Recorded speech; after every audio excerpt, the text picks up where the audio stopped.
You wanna know something that's actually dark? Like, I know that was like a sad thought, but I don't think that was actually dark. You wanna know something actually dark?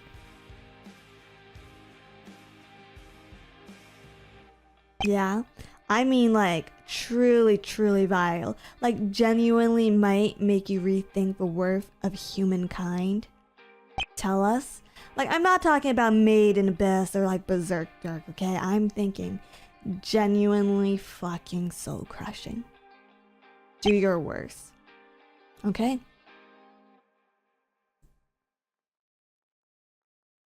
Bravo. Reality TV shows.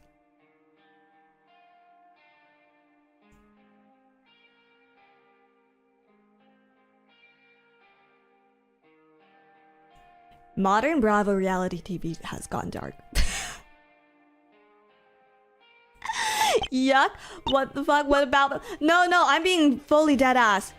I'm being fully dead ass. If you want to see the seediest parts, the most insidious parts of human nature, reality TV. Reality TV. What even is that? So I've talked about this a little bit on this channel, but there is this one reality TV show called Vanderpump Rules that I watched religiously for a period of time, okay? It stars Lisa Vanderpump, former main cast member of Real Housewives of Beverly Hills. She's best known for being fabulously wealthy.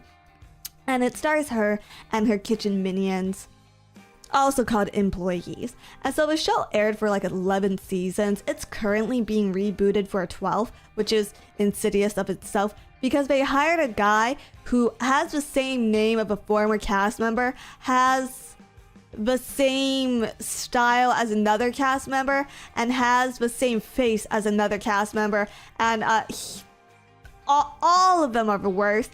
But anyways, the thing about this show is that it also has spin-offs. And it's all scripted by producers. No, I don't think producers could legally script this shit.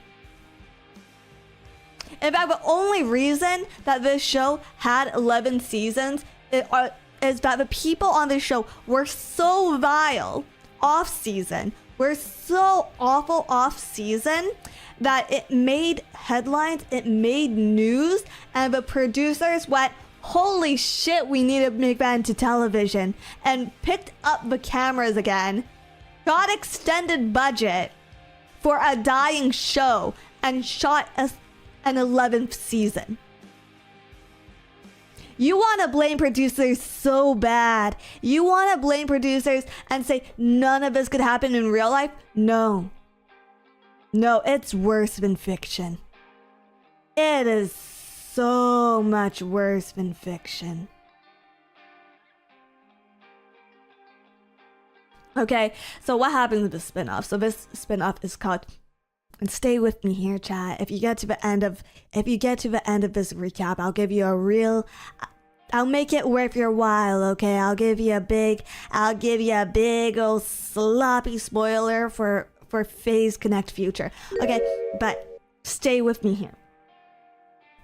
So the show has spin-offs. One of these spin-offs is called The Valley, which concentrates on a cast of couples, with some members previously being from Vanderpump Rules. Now, do they choose fan favorites? Not necessarily. Who do they choose? They choose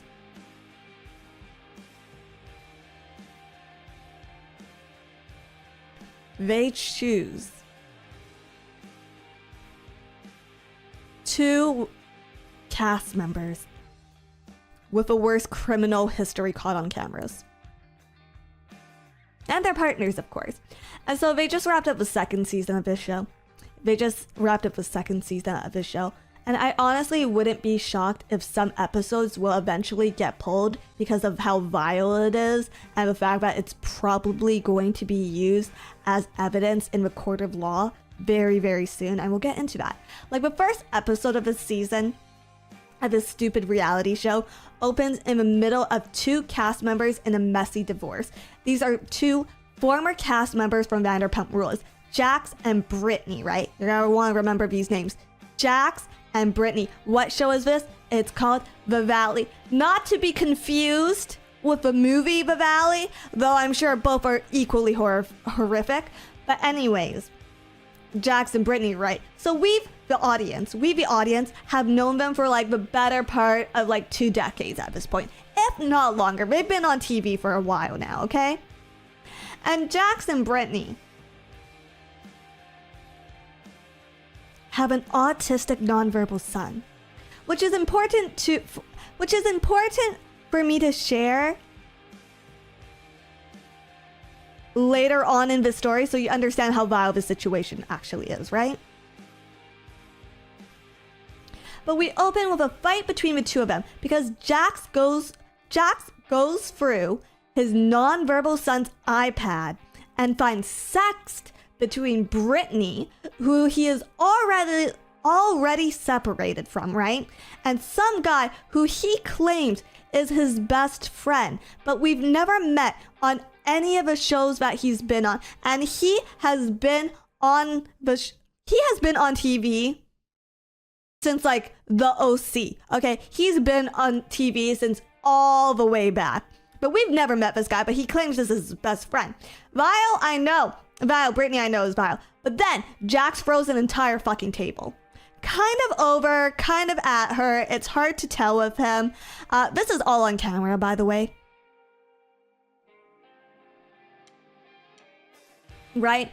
And then he starts telling her that she's never contributed to the household. So he's screaming like, how could you do this? He's my best friend. And then he starts telling her that she's never contributed to the household. Meanwhile, this man is like $2 million into tax debt. And during their legal separation, he stayed in the home with OnlyFans models while Brittany and their nonverbal autistic son are bouncing from couch to couch at friends, relatives, and Airbnbs.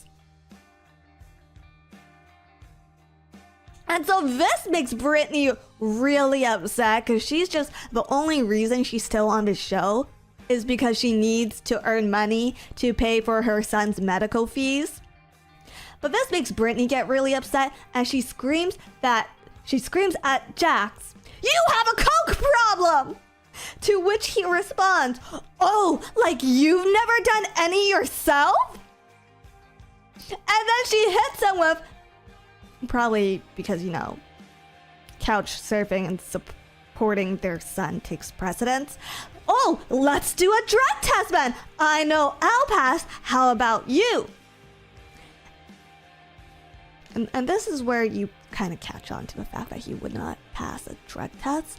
But he basically walks off refusing to do one, only to somehow end up getting forced into rehab by the team and the producers of this show, only to end up using the time in rehab to make these horrific low quality vlogs of him where he's sitting up close to the camera like this.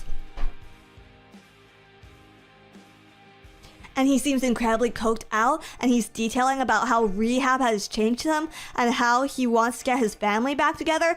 Meanwhile, he's also sending Brittany these like angry, threatening text messages from rehab, which he then takes to the divorce attorney to help support her claims during the divorce process.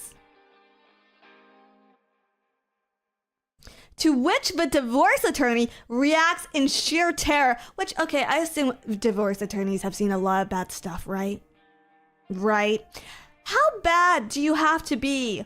How bad are these text messages that a divorce attorney looks at them and literally goes like, wow, that's really, really bad. Okay, I think the texts have leaked, obviously, but I'm not I've been following along, but I'm not looking into this shit, okay? I consume this garbage as passive media. But anyways, that all happens, and eventually Jax is let out of rehab. I don't know who let him out of rehab, but he was let out of rehab, once again claiming he's a changed man, only to immediately, when he's let out of rehab, go back to his home, go hide all the security cameras in the home, and then push his ex-wife, well, soon-to-be ex-wife, into a bush. which I don't know what you want to call that, but it doesn't sound like sober behavior. But anyways, as all of this happens, there's still the rest of the cast members, okay? And there's one cast member who, by the way, Jax calls over to his home to comfort him because he is so distraught about his divorce with Brittany. So Jax calls over these two guys who are also on the show, right? And he's just like, yeah, these guys are my friends. They've got me. They're gonna take care of me. But when they call him out on his bullshit and they're just like, we don't like how you behaved in this situation, he gets really upset. And then it gets to a point where, okay, so one of the guys, he's also married. One of these guys slapped a lesbian's butt while drunk and told her to go get daddy another drink. So Jax pulls up this situation live on the cameras and then tells this guy, you have a drinking problem. You have an addiction. You're a bad, bad man. There's a dark, insidious side to you. You just came out of rehab!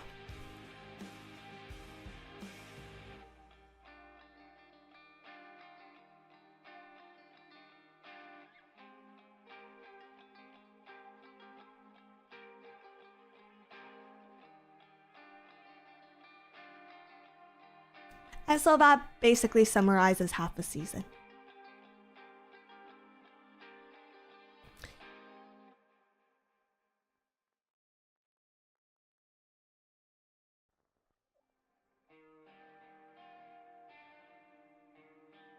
And then there are the reunion episodes. At least they know what an addict is. Jax Taylor is one of the most self-aware addicts I have ever seen on TV. Because when people call him out and say, you have an addiction problem, he goes, I don't have an addiction problem. I have anger problems which lead to addiction. Which, like, incredible levels of lucidity there. Incredible levels of lucidity. But yeah, what was the point of this? If you want dark, watch reality TV.